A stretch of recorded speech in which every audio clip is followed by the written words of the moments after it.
If there are 2 points ಅಂತ ಅರ್ಥ ಮಾಡ್ಕೊಳ್ಳಿ. ನಾನು ಹೇಳಿದೆ ಇದು ಎಮ್ ರೇಷು, ಇದು ಎನ್ ರೇಷು, ಅರ್ಥ ಆಗ್ತಿದೆಯಲ್ಲ. ಈಗ this as x1, y1 and this point as b, x2, y2.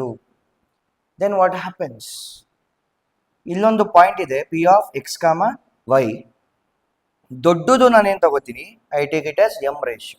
ಅರ್ಥ ಆಗ್ತಿದೆಯಲ್ಲ. The big one full part M ratio ತಗೋತೀನಿ. And there is smaller ratio, I consider this as N ratio. ಅರ್ಥ ಆಗ್ತಿದೆಯಾ. ದೊಡ್ಡದು ಎನ್ನು, ದೊಡ್ಡದು ಎಮ್ಮು, ಚಿಕ್ಕದು ಎನ್ನು.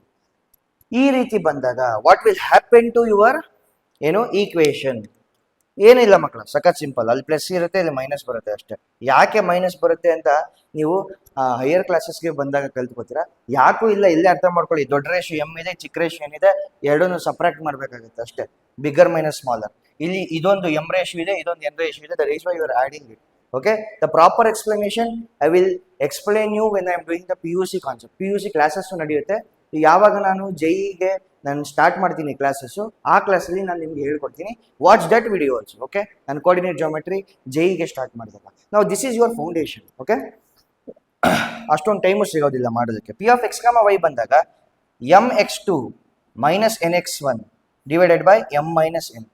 Yes, my2 minus ny1 divided by m minus n. This is what you call if the lines divide externally. So these two are very important formulas makla. You have to remember this and ಅರ್ಥ ಮಾಡ್ಕೊಳ್ಳಿ. Very easy formulas.